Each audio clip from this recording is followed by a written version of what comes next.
Georgia alone right now is expected to spend about $4.8 billion. That is billion with a B for your audience on illegal sports wagering in the state of Georgia and in overseas betting markets. And everyone in your audience probably knows, well, that's odd.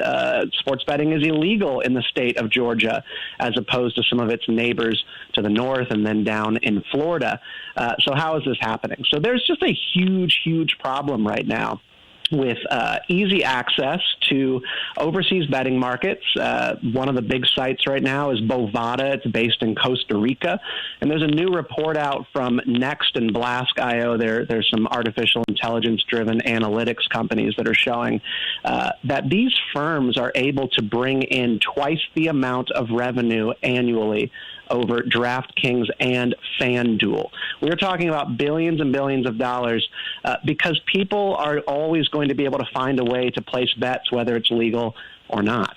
Yeah, and I guess that does lead to a good libertarian-oriented question, which is, because people will continue to do something, is it the right thing to do to say, well, we better legalize it and tax it? Is that the argument there?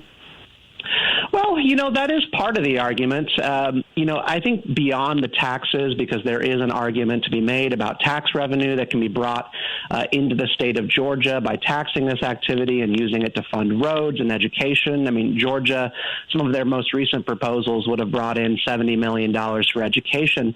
But I just really don't think that that's the most compelling argument. I don't think you have to be like, let's approve vice activities so that we can have schooling. We should already be able to fund our schools regardless. I just think the best argument is providing consumers in your state a safe and legal option to do the thing that they're going to do anyways. And the biggest problem with these overseas betting sites, Scott, is that they take credit cards, cryptocurrency. They'll take your left foot if you offer them up.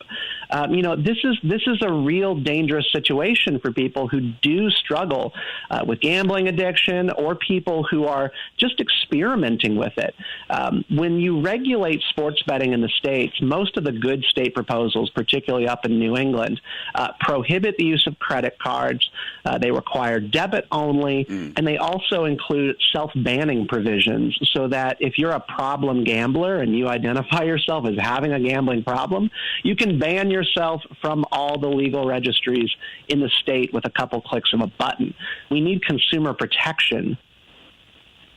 Mm-hmm. Now, and I know that one of the arguments against making sports gambling legal in the state is that it can lead to more problem gamblers, but I think in your piece, the research is not showing that. Is that correct? Yeah, that's incredibly unclear. The organizations that study problem betting really have not been able to show a significant uptick in the amount of problem gambling that goes on. It is true that in some of the states that legalize, what you have is a lot more people calling the hotline on net. But people calling kind of the hotlines and then also performing Google searches into, do I have a gambling problem, is not always a very accurate reflection of whether or not someone does have a gambling problem. A lot of people will sometimes dip their foot into betting just a little bit, and as soon as they realize it's kind of fun, it feels a little good, they start to immediately get a little bit worried. So you have your first drink and you're like, oh my God, am I an alcoholic? This was really fun.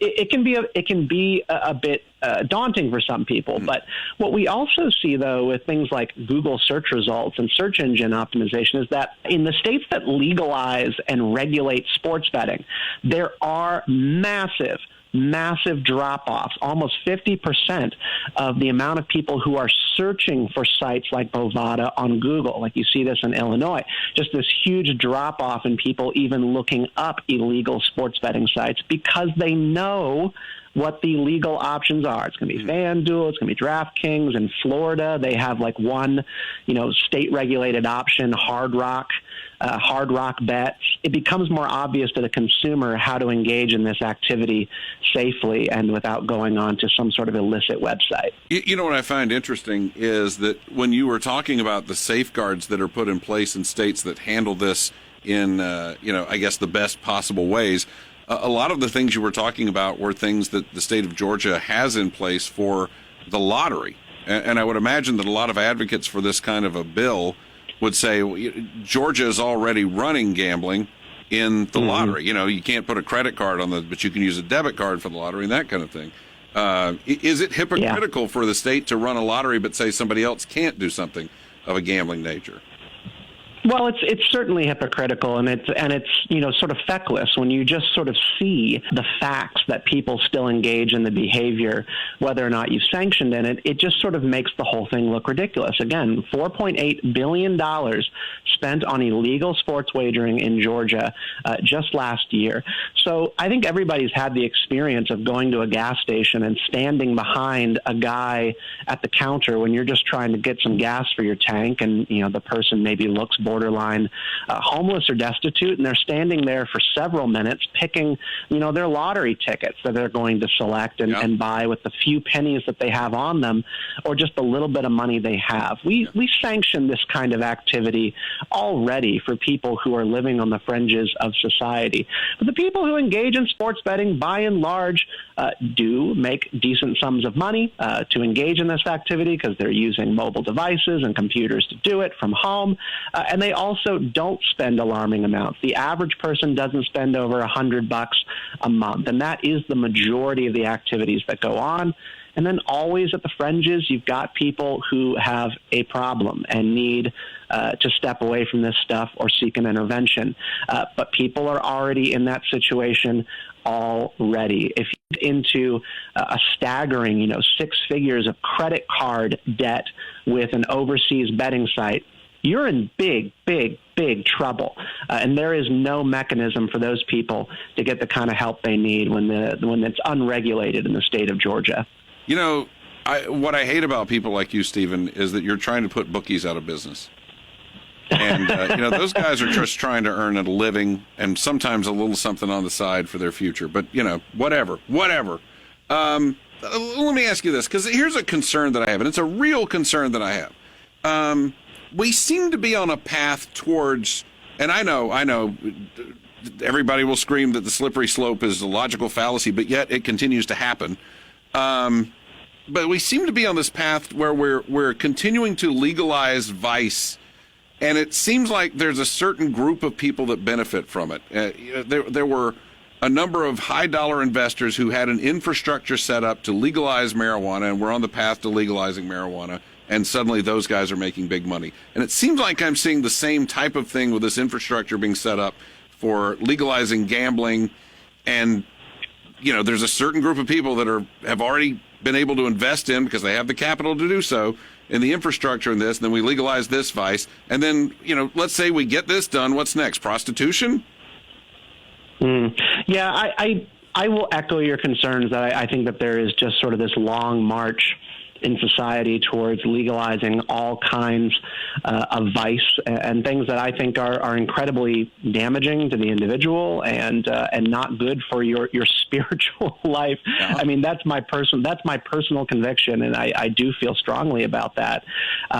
But at the end of the day, someone profiting in a legal framework off of a legitimate business, I think is a lot better than some guy named Tony taking your bets in an underground basement and then having someone break your kneecaps when you get into a debt that you can't pay back. These things just continue to go on regardless. One of the activists against legalizing gambling in the state of Georgia, Jean Seaver at Moms Against Gambling, she gave listening to the show. Yeah, probably. Well, she told WTOC that everybody wants a quick buck. It gets to a point where it becomes an obsession, and you give $20 and they promise you $30 back.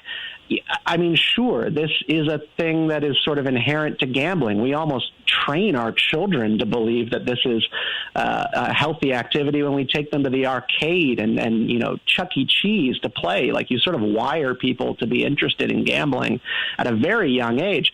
But this already happens. Like, Gene Seaver cannot say that this does not already occur. The worry is that you give it the government seal of approval, sort of like a moral pass, when the government regulates it. And I don't think that anybody believes that the government is morally condoning gambling and sports wagering.